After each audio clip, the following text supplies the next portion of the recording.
Hey, just want y'all to roll with me on this one. As far as this Deion Sanders thing is concerned, first of all, we act like we don't. There's no racial tension in sports. So when things happen to us, or just in life, period, and then when things happen, we want to play the race card all the time. We already know this, no matter what it is. So let's stop going there. We know what it is when the cards are dealt. But then also, I don't know why, sometimes we got parents that, they always got to be in the news. They always got to be in the sunshine. They always got to, look, when your kids are trying to get drafted or they trying to go to job interviews or you got to play by the rules. What do I mean by that? Meaning that you can't be politicking on other talk shows and my son is the top this, my son is the top that. Do this, do that, do this and do that. And he better do what I say. And I'm gonna show him how to play. No. You look at all the fathers who they play that game where they gotta be in front of the camera, they gotta do the showboating. No. Let your kid be in front of the camera. Hey, I'm a this, I'm a that. I'm gonna prove myself on the field. I'm gonna prove myself. When you do press conference, when you get in front of the camera, that's not the time for you to shine. That's not the time for you to gloat. Look at all the success I brought. College. Look what I've done here. That's not professional ball. So when you go in front of these, it's like a job interview for anybody else. You don't go in front of a new job and just be I'm the top quarterback. I'm the top reseller. I'm the top management material. I got a bachelor's degree. I got a master's degree. And look what all I've done. I did 8 years in college and you gloating. No, you go in there and humble as pie, state your case, list your accolades. This is what I can bring to your team. Hope you choose me, and I can put my best foot forward to win the championship. That's it. Now, as far as putting us against, Eli Manning's father did it. So-and-so's father did it. This guy was arrogant. This guy was arrogant. Now, I've got these other guys that you guys were talking about that they were arrogant, but they were. I don't think they were top quarterbacks. They had attitude problems. You see, teams had problems with them. I don't think they're nothing to laugh about or say that they were the best. Not my eyes. They just was headaches. But then when you go to Eli Manning, we can't put Deion Sanders and his kids in the same boat as Eli and them.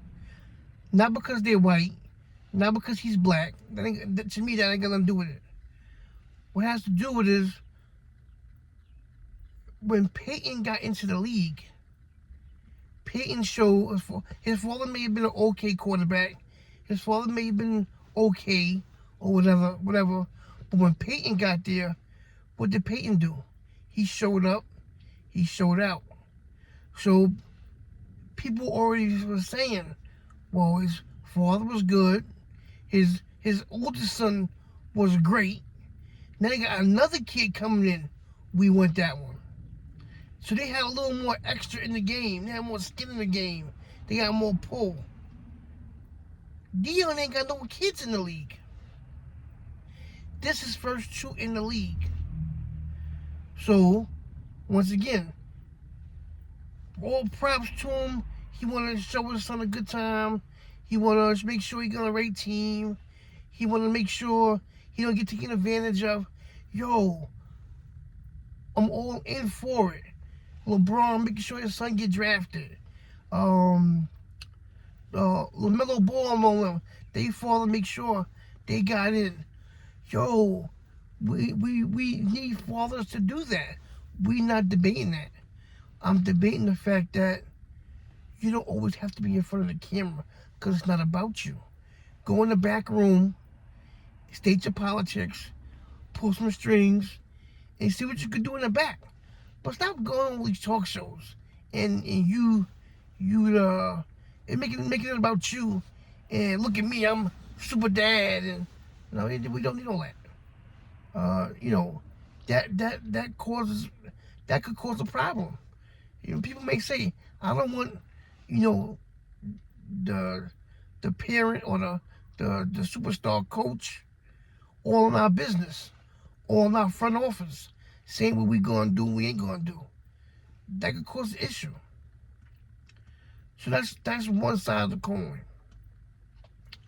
But then I'm thinking to myself, what about the other side of the coin?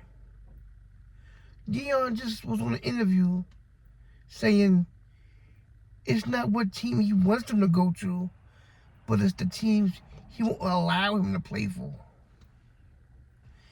Then he gets drafted all the way at the end to the Browns.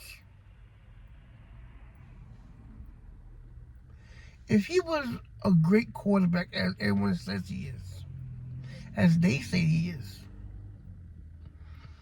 and how do we know this wasn't a ploy by Sanders in the NFL?